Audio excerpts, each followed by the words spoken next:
दोस्तों वेदांता लिमिटेड की बात करें तो यहाँ पे कुछ बड़ी अपडेट निकल के आ रही है। वेदांता के चेयरमैन अनिल अग्रवाल का बयान निकल कर आया है। उन्होंने नया विजन पेश किया है।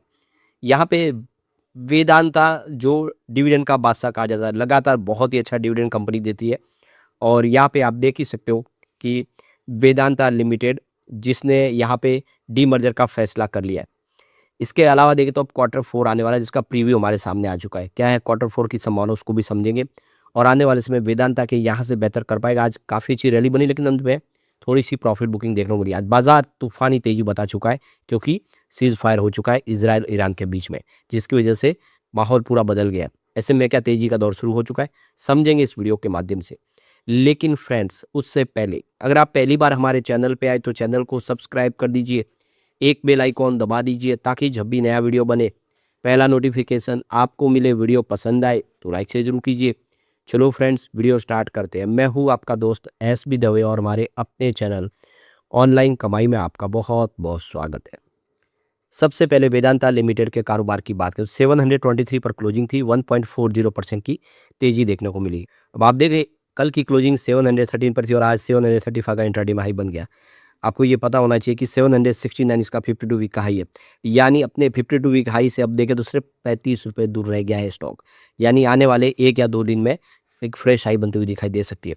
काफ़ी ज़बरदस्त पॉजिटिव माहौल बना हुआ है। इसके पीछे सबसे बड़ी वजह इसका पी रेशियो अभी भी अट्रैक्टिव है 20.09 पर, जो इसके इंडस्ट्री पी रेशियो के मुकाबले काफ़ी अट्रैक्टिव इसको बनाता है।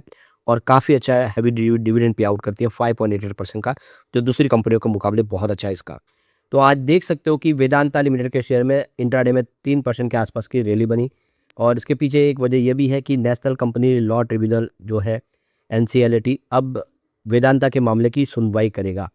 तो अभी देख सकते हो कि वेदांता जो जेपी एसोसिएट का अधिग्रहण करना चाहता है, लेकिन अदानी ग्रुप को इसकी बोली मंजूर की गई है और इसी को लेकर एनसीएलटी में अब मामले की सुनवाई होने जा रही है। तो 10 अप्रैल फिक्स कर दी गई है। सुप्रीम कोर्ट की तरफ से कहा गया है कि एनसीएलटी ही इस मामले की सुनवाई करे और इस पर फैसला करे कि किसकी बोली सही है। क्या ये मौका अदानी को देना चाहिए या फिर वेदांता को देना चाहिए, क्योंकि सबसे पहले जो बोली जीती थी वो वेदांता थे। उसके बाद में उन्होंने सीओसी ने बोली बदल के अदानी को सौंप दी कंपनी की बागडोर। तो अभी देखना होगा कि एनसीएलटी क्या फैसला करती है। अब यहाँ पे हिंदुस्तान जिंक वर्सेज वेदांता, दोनों ही कंपनी वेदांता की। हिंदुस्तान जिंक के अंदर 64% की होल्डिंग तो वेदांता की है। अब दोनों का क्वार्टर 4 की प्रीव्यू की संभावना को देखें तो वेदांता लिमिटेड की इस बार देखें तो यहाँ पे नेट कंसोलिडेटेड प्रॉफिट में क्वार्टर बेसिस पे 4% की वृद्धि देखने को मिल सकती है 2025-26 फाइनेंशियल ईयर के लिए। तो नेट रेवेन्यू की बात करें, यहाँ पे ईयर ऑन बेसिस पे 20% की जंप देखने को मिल सकती है। वेदांता की एबिटाडा की बात करें, उसमें 55.4% की जंप देखने को मिल सकती है ईयर ऑन बेसिस पे। तो ये देखो कि नोमा की तरफ से रिपोर्ट जारी की गई है, जिसमें आप देखें तो जो नेट प्रॉफिट है उसमें 120% की जंप का इन्होंने आगाही किया। यानी काफ़ी अच्छा इस बार प्रॉफिट बढ़ सकता है कंपनी का। हिंदुस्तान जिंक की बात करें, यहाँ पे कंपनी का क्वार्टर ऑन क्वार्टर बेसिस पे रिवेन्यू में 11.2% की जंप देखने को मिल सकती है। और इसके पीछे सिल्वर प्रोडक्शन में वृद्धि और एबिटाडा में 52.2% की जंप देखने को मिल सकती है एनुअल बेसिस पर। और प्रॉफिट में 50% की जंप देखने को मिल सकती है। तो यहाँ पे हिंदुस्तान जिंक का भी रिजल्ट इस बार बेहतर रहने की पूरी उम्मीद है। अब यहाँ पे अगर हम बात करें डिविडेंड की, तो वेदांता लिमिटेड ने भी रिसेंटली 11 रुपीज़ का डिविडेंड दिया है कंपनी ने। और कंपनी ऑलरेडी देखे तो अ, यहाँ पे ऑलरेडी अगस्त 2025 में 16 रुपये का डिविडेंड कंपनी दे चुकी है। अ, इसके अलावा देखिए 7 रुपये का डिविडेंड जून में भी इन्होंने कंपनी ने डिक्लेयर किया था। तो इस हिसाब से टोटल 34 रुपये का कंपनी ने डिविडेंड दे दिया है। काफ़ी अच्छा डिविडेंड पे आउट कर रही है कंपनी, निवेशकों को शानदार रिटर्न हमेशा देती है। वेदांता ने अब तक 49 डिविडेंड दे चुके हैं जुलाई 2001 से लेके, और डिविडेंड यील्ड में 4.7% के आसपास रहा है। तो यहाँ पे हिंदुस्तान जिंक की बात, उसने अभी तक 44 डिविडेंड पे आउट किए जून 28 जून 2001 के हिसाब से। तो वेदांता इससे आगे निकल गया, उसने 49 डिविडेंड डिक्लेयर किए। तो ये देख सकते हो कि काफ़ी अच्छा डिविडेंड पे आउट किए दोनों ही कंपनियाँ। और अब फिर से मौका आ रहा है, कंपनी का डीमर्जर भी होने जा रहा है। दूसरी तरफ देखें तो वेदांता लिमिटेड की यहाँ पे रेटिंग बढ़ चुकी है। तो इसके पीछे वजह जो निकल के आ रही है, कंपनी का प्रदर्शन बेहतर हो रहा है। और इस रेटिंग के वजह से भी देखें तो मंगलवार को भी शानदार तेज़ी देखने को मिली और आज बुधवार भी कंपनी की तेज़ी थी। तो तेज़ी के पीछे वजह कि फिच रेटिंग ने इसकी जो long term foreign currency issuer default rating को अपग्रेड कर दिया है। पहले इसकी रेटिंग बी प्लस थी, अब इसको बढ़ा के डबल बी माइनस कर दिया गया। इसका मतलब रेटिंग बढ़ चुकी है, भरोसा लौट रहा है। इसका आउटलुक स्टेबल और था, उसको स्थिर कर दिया गया है। तो यहाँ पे आउटलुक भी बढ़ चुका है और रेटिंग भी बढ़ चुकी है। यहाँ पे फिच रेटिंग है वेदांता रिसोर्सेज की लिमिटेड की जो long term foreign currency issue default rating को बी प्लस से बी माइनस कर दिया। इसके साथ ही इसका आउटलुक भी स्थिर रखा है। फिच ने इसके साथ रेटिंग में वीआरएल की जो सीनियर अनसिक्योर्ड रेटिंग और वेदांता रिसोर्सेज की पीएलसी द्वारा अमेरिकी बॉन्ड की जो गारंटी वीआरएल रेटिंग है उसकी रेटिंग भी बढ़ाकर डबल बी माइनस कर दी है।